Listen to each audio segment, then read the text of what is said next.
Morning, everyone. Let's do my bed with cats. I got a bunch of cards that I'm going to put into the set. And this is just going to be opening cards and putting them in sleeves and then putting them into the binder video. How I do it. Make sure to always wash your hands. You can see it's like a little bit dirty here and here. I always wash my hands with soap before I touch my cards. Today will be Lord of the Rings. Lord of the Rings foil. It's the first Middle Earth set. And the way that I have always collected cards, I mean, I mostly collect Magic cards and Pokemon cards, but the way that I collect is I order 2 to 3 booster boxes because I love going through them. I love the gamble of potentially getting a serialized card. And then after that, I order the pages one at a time. And whatever the cost is, I just save up by selling things on eBay. I try not to burden my family with my hobby. And it's way more fulfilling. I don't actually know why, but it's way more fulfilling to use a side hustle to pay for my hobby than it is to just use my main source of income. It also feels better.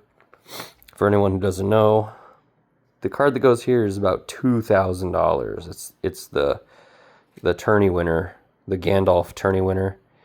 I always forget. I think his staff is on this side and the sword is on this side. There was 2 of them on eBay at some point, and I should have bought them. Did I have the money at the time? No. Should I have bought them? Yes. All right. I'll just set you guys up over here. I have a fun foldable phone.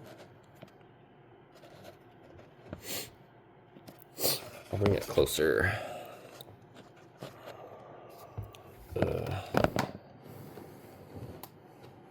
That's going to work.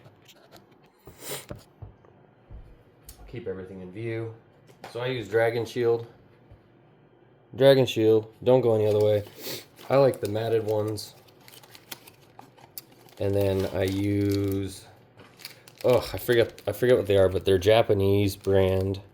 There's not a word of English on the box, and they only come with about that many. That's all I know. When I go to the card stores, they don't usually know what I'm talking about, what I'm looking for, but they fit. I know they're called Perfect Fit. Like that's the protocol or the reference to them is Perfect Fit, but the Japanese ones are just a little bit better, a little bit more perfect.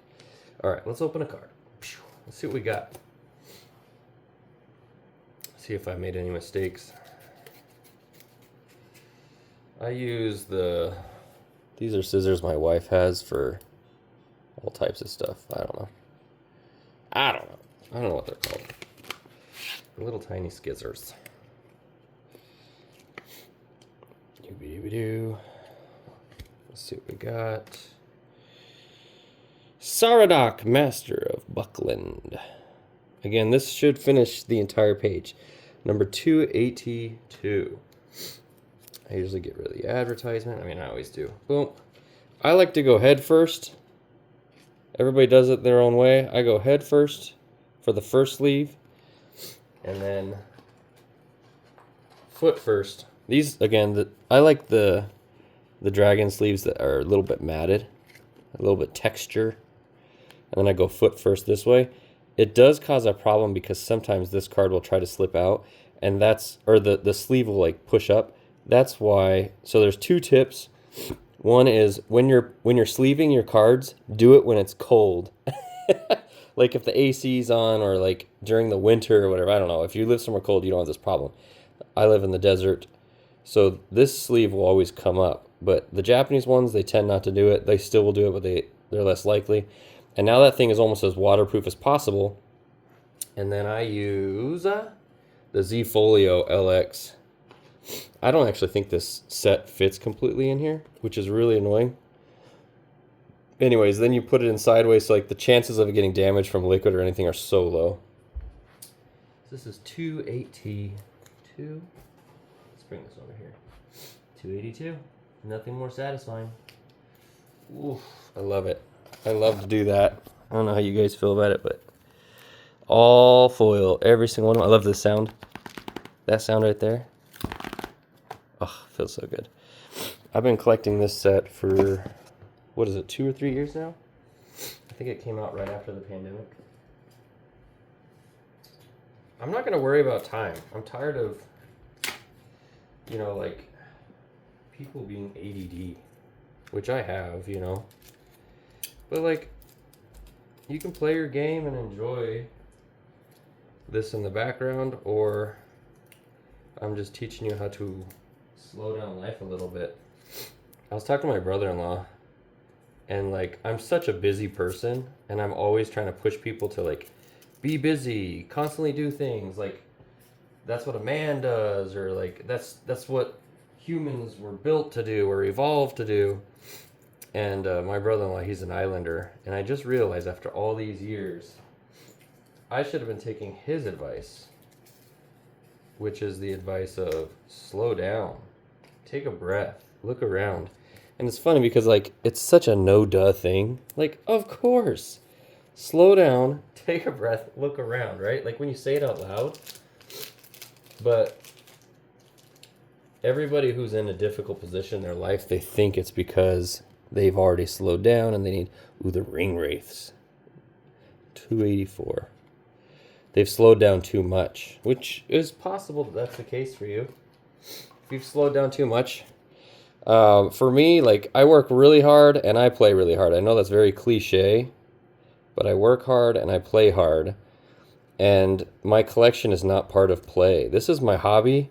It allows my mind to organize itself or feel like I have control of something, 284, because life is chaos. Life is pain, life is chaos. Anybody who tells you otherwise is selling you shit. And I know this is just a bunch of cliches, but maybe you guys haven't heard those cliches. These are things that I heard my whole life and I just didn't buy into it. But it is true. If people are telling you that life doesn't suck, and my life is real good, okay? For those who know me, I live a pretty cush life. I did grow up pretty poor. I had really shitty parents, so like, law of averages, life balances out. But slow down, work hard, play hard, and your hobbies are not part of the play hard part. The hobbies are the keep you from having a panic attack, a manic breakdown, whatever problem we all have, right? I don't know what it is, but us nerds, we all have like a similar brain structure. Ugh, I hate when they do this. You guys that ship these cards, why? Why didn't you just go head in first and then foot in so that I don't have to feel like I'm going to damage the top of it? I hate that. And like, nothing is more annoying than when you get a card. Like, off center is a little bit annoying. This one's a little bit off center.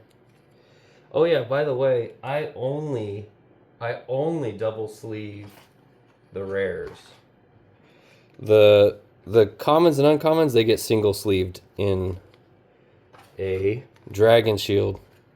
I've been collecting since 1994, so I think it's okay for me to advertise for people or to talk about the good products, because I have been through some products. 285. Whoa! I love it. Oh, this is going to bug the shit out of me if this does not have 2 cards in it. I do not think... Wow. I ordered these a week ago. Nothing against the card people. Like, I love that you guys take the time, to package it up correctly. You guys are probably thinking, man, he's cutting so close. I feel it. I can feel where it's at. None of these have 2. That is poopity caca, as I like to say. Poopity caca. Well, that's kind of annoying. Hopefully there's still a chance there's 2 in here. It's like opening up a booster pack. That's what I should do. I should start opening up a booster pack at the end. You know what? I'm going to do it. Should we open up a very rare Pokemon booster pack? Check this out. Evolving Skies, or as they say, Evolving Cries. I was supposed to open that up after we got, I think it was 25 upvotes. And I just never got around to it. I ordered like a new mic and everything for it, and I never did it. But I think because, let's see, Eleanor Gardner. By the way, I use ManaBox to keep track of all my cards. I will say, like, it's obviously designed by like too technical of people. Like, it is perfect in its design, but sometimes, guys, with apps, the imperfections is what makes them perfect. Like, it makes it so much easier to navigate. I have a really hard time seeing what cards do I... Like, I have to do all these filters to see, like, what is my set worth and what cards do I have left. Let's see, we're going on 10 minutes. It's not bad. You guys can see that? I love it. I love it. This is 286. So we are missing one. That's okay, but... So let's look at what we got here. Again, all the rares, all the mythics, all of them in double sleeves. Anything that's common or uncommon, just single sleeve it. Because this gets too bulky. I wish that a lot of these collecting places would account for that. I have about $100 and something on eBay right now, so I'll finish this whole side. Probably next week I'll order all these. I'm not going to get that Gandalf, but... I'll look it up. Also, a lot of these are placeholders, just so you guys know. I like to use the non-foiled ones as placeholders. And what I do is I single sleeve in the perfect fit. See how it's just a perfect fit without the dragon shield on it? That tells me that that's just a placeholder. I also have... So the placeholders are the non-foils. I have a non-foil set. I don't care too much for it. Like, I'm building it because I enjoy collecting. Again, it organizes my brain, or it helps me handle things. All right, let's open up Evolving Skies. Maybe I'll put this in the title and the thumbnail, so everyone knows, like, if you wait till the end, you'll get a surprise, but you didn't know it because I wasn't planning on it. This is from my brother-in-law, Justin. Thank you, Justin. When Justin bought this, I mean, I think they were like worth $25 maybe? I don't know, but they're worth way more now. All these scalpers. People are really upset with the scalpers, but it's like, that's capitalism, guys. Like, I hate capitalism. I hate it. I hate it. But, like, that's just part of it. Like, what are you going to do? My thought is just collect around the scalpers, you know? Don't get the latest things. Work on your older sets. Alright, let's see. This set has an Umbreon, I believe, is worth a couple $1,000s. Should I show the code for you guys online? Are probably like, oh my gosh, that code's going to help me finish my online set. I don't play as much anymore as I used to. Okay, another thing is, I don't like flipping the cards. I'm just going to go for it. I think it's silly. Like, nobody likes to see a bunch of commons, you know? So, like, however it's organized, these are commons, as they're all commons. Let's just go for it. Okay, we got Crystal Cave. Do I have an Evolving Sky set? Absolutely I do. Is there very much inside of it? Absolutely not. But I'll keep going for it. I do hope that a lot of these card companies, they go back to making it possible for us to collect the full set. Like, you guys have the holos, the reverse holos, the standards. Like, guys, just make them different sets, you know? Like, it makes us collectors not want to collect the set. But I like these older sets because they just had holos, you know? Crystal Cave. And we got the rare is Scoutland. So this is definitely one of the cry pulls. Evolving cry pulls.